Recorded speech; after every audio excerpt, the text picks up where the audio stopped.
Selamat datang kembali di Buka Kartu. Coba deh bayangin, gimana ya kalau seluruh lautan di dunia ini mendadak berubah jadi air tawar, air yang bisa langsung kita minum. Wah, bayangin aja kita lagi di pantai, main ombak, terus haus, tinggal ciduk aja airnya buat minum. Kayaknya ini solusi sempurna banget ya buat masalah krisis air bersih di dunia, bener nggak? Ya gimana nggak, permintaan air tawar kan makin hari makin tinggi. Punya lautan tawar itu kayak dapat anugerah dari langit. Tapi, gimana kalau ternyata anugerah ini punya harga yang harus kita bayar? Dan harganya adalah akhir dari semua kehidupan yang kita tahu.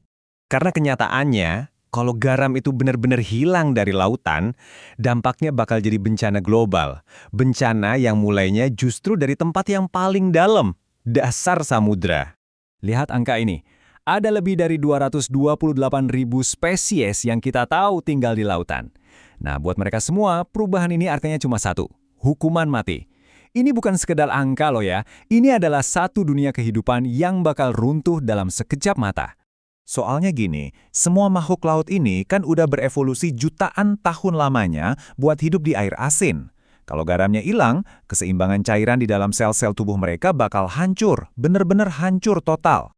Jadi, sel-sel mereka itu bakal menyerap air tawar terus-terusan sampai meledak. Dan ini berlaku buat semua loh, dari paus yang paling besar sampai ke organisme yang paling kecil, kayak alga yang sebenarnya adalah pahlawan tanpa tanda jasa bagi planet kita. Dan hilangnya alga ini, nah ini yang bakal memicu krisis berikutnya. Krisis yang nggak kelihatan, tapi kita rasain di setiap tarikan napas kita. Seringkali kita nggak sadar ya, kalau separuh oksigen yang kita hirup itu bukan dari hutan, tapi dari lautan.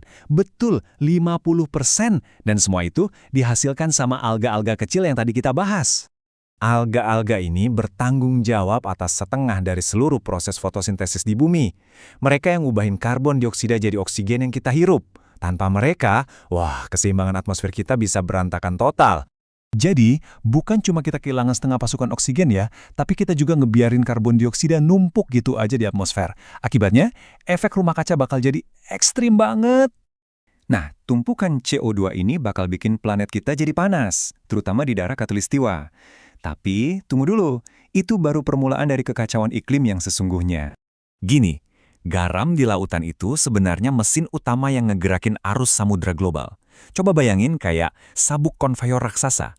Dia yang bawa air hangat dari Khatulistiwa ke kutub, terus air dingin dari kutub balik lagi. Sirkulasi ini penting banget, karena dia yang nyebarin panas ke seluruh dunia dan bikin iklim kita jadi stabil. Nah, tanpa garam, air di kutub jadi nggak cukup padat buat tenggelam. Akibatnya, seluruh mesin iklim global ini berhenti total, mati. Akibatnya apa? Dunia kita bakal kebelah jadi dua.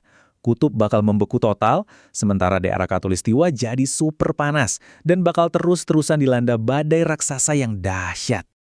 Jadi kebayang ya, planet kita bakal punya cuaca yang ekstrim banget, beku di ujung-ujungnya dan panas membara di tengahnya. Nah, dari sini efek domino kehancuran mulai menjalar ke daratan. Efek berantai yang paling akhir ini bakal menghancurkan kehidupan di darat.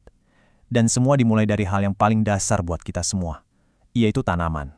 Tanaman-tanaman pangan yang jadi andalan kita buat makan, jelas nggak akan bisa bertahan di cuaca yang super dingin atau super panas kayak gitu. Kalau nggak ada tanaman, ya hewan-hewan pemakan tumbuhan bakal mati kelaparan. Terus gimana?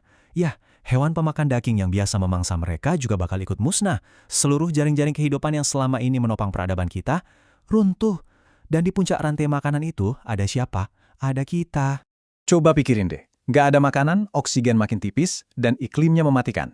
Dalam kondisi kayak gitu, kelangsungan hidup manusia rasanya jadi hal yang mustahil. Betul, jadi skenario ini nunjukin ke kita betapa rapuhnya keseimbangan alam yang mungkin sering kita anggap sepele.